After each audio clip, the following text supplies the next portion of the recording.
Hey, how about them Cowboys though? How about them Cowboys? Just when the mass media, the mass fans of the NFL were ready to believe in the Cowboys. Everybody was ready to believe in the Cowboys. They're undefeated at home in 2 years. One of the most powerful offenses in the league. Dak was the MVP candidate up until like week 15, week 16. Um, they stole the NFC East, or not stole, but the Eagles crashed and burned. It looks like the Cowboys were peaking. The Eagles were on their way out. Everybody was talking about how the Eagles are going to be one and out, and they still might be. They play later today.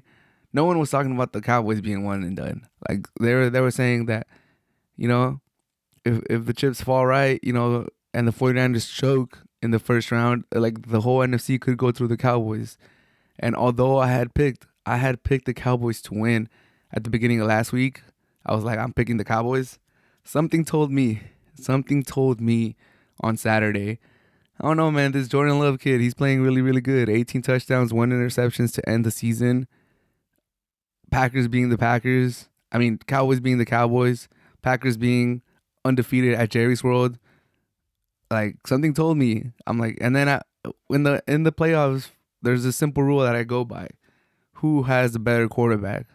And although Dak had better numbers, towards the end of the season, you could make an argument that Jordan Love was a better quarterback.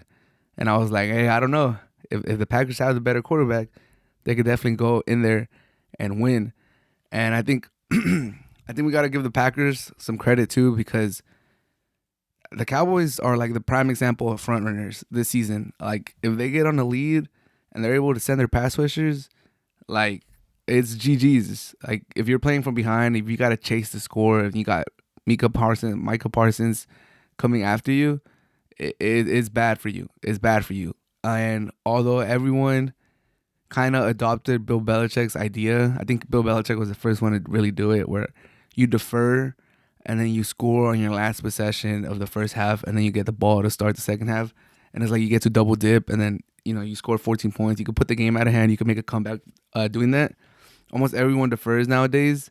The Packers knew that if they defer, that means the Cowboys have the ball first. It gives them a chance to go up.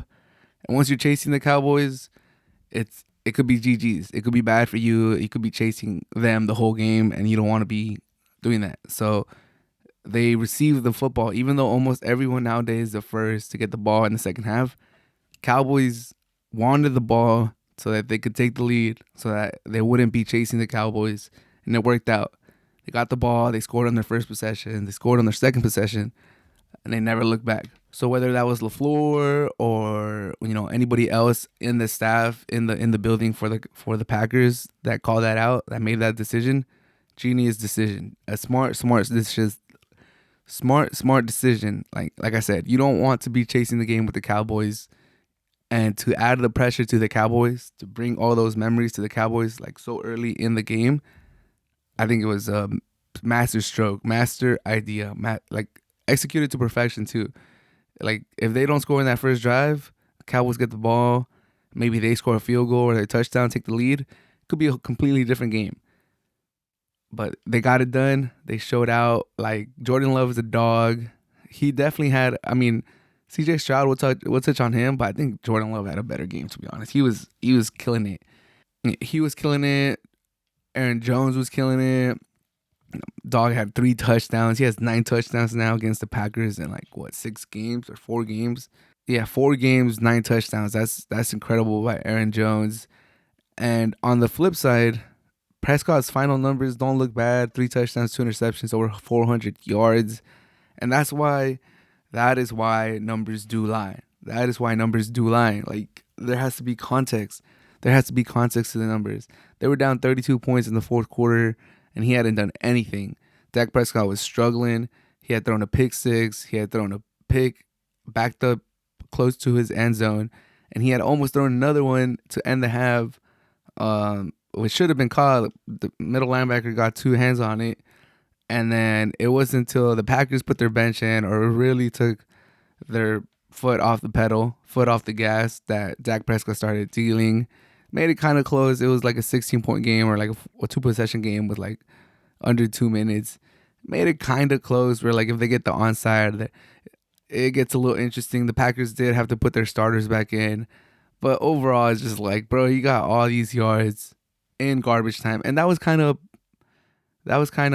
Dak Prescott's mo the last few years. Not last year, because last year he kind of had a down year where he had a lot of interceptions. But the years before, he would have really, really good numbers. But if you watch the games, and they're pretty easy to watch because the Cowboys are usually the main game on Fox every weekend, Fox game of the week. Um, if you would actually watch the games, then you know that he would get a lot of his yards when they're down big, and then he would bring them back, kinda, and then they'll still lose, but his stats would look amazing. So he would end up with like over 400 yards, 3 touchdowns. But if you watch the game, like he didn't do anything. Like he didn't put his footprint in this game till it was out of hand. But the final numbers will look good, and if they end up with a good final record, and his stats look good, then you would think he had an amazing year. But that's not the case. Or like you would still have questions about him in the big moments. And it happened again. So we'll see what the Cowboys do. We'll see. Gotta give a lot of. I saw a lot of people taking credit away from the Packers and saying it was the Cowboys. It was the Cowboys that didn't show up. It was the Cowboys that didn't show up. It wasn't too much of the Packers beating them. I want to give the Packers credit. Like, nah, they executed that game plan to perfection. Like I said, accepting the ball first, not deferring, saying like, we want the ball, we want to take the lead.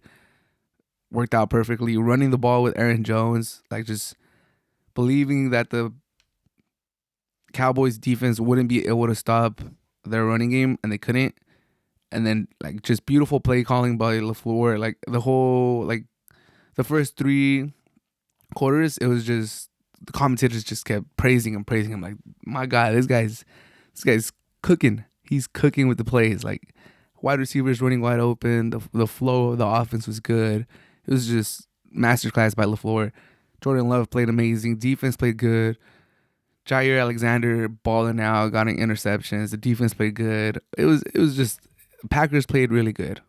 Now for the Cowboys, obviously they look like deer in the headlights at points in the game. You gotta question Dak Prescott. Like, I never got the narrative of why they would trust Dak Prescott more than Purdy in the playoffs. Like, this fool is known for not doing good in the playoffs. But he should be in line for one of the largest contracts in NFL history. We'll see what happens. McCarthy, I think he's gone. I would be surprised. I wouldn't even be surprised if before I post this, it comes out that he's out of here. He's done.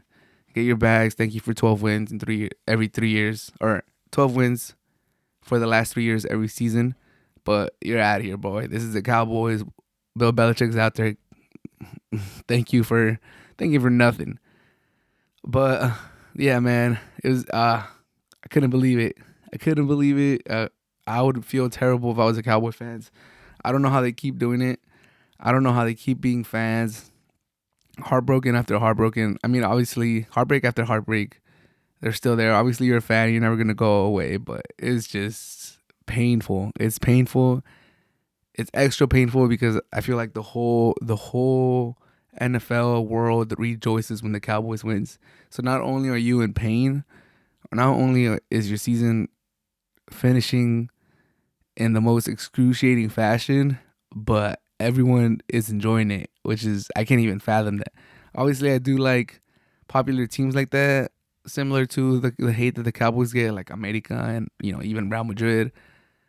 But those are football teams, so they don't really get that much hate here in the U.S. Obviously, my Latino population gives me shit. They let me know about, when America loses. But Real Madrid, you got a couple Barcelona homies that'll, clown on you. But it doesn't feel like the whole internet living in the U.S. is against you. Like, I can't even imagine how it feels to be a Cowboy fan and lose in the playoffs and just have, like Stephen A. Smith. Like, it's going to be the lead up to every talk show today. It's going to be just excruciating. That's what I'm trying to say. It's different. It's different for the Cowboys. I'm not saying the Cowboys are bigger globally than those other two teams, which they might be. Cowboys are a big brand, not Real Madrid, but they're definitely a bigger brand in the U.S. So that's some excruciating pain to be a Cowboy fan. Year after year after year, choke. And then anywhere you look, there's people talking about it, laughing about it, just having a kumbaya, just rejoicing in the Cowboys losing. So, but I'm not saying that, like, I don't feel for them. It's just funny. It's just funny to think about. And We'll see what happens with the Cowboys. Another year, another loss. McCarthy, bye. Dak Prescott. We'll see what kind of contract he got. Even he was saying when they were asking him about McCarthy's, possibility of getting fired, he was like, "Hey, add me to that list. I suck today." It's true. It's true. And we'll see. We'll see how this all plays out. But wow, another Cowboys collapse. Who would have thought?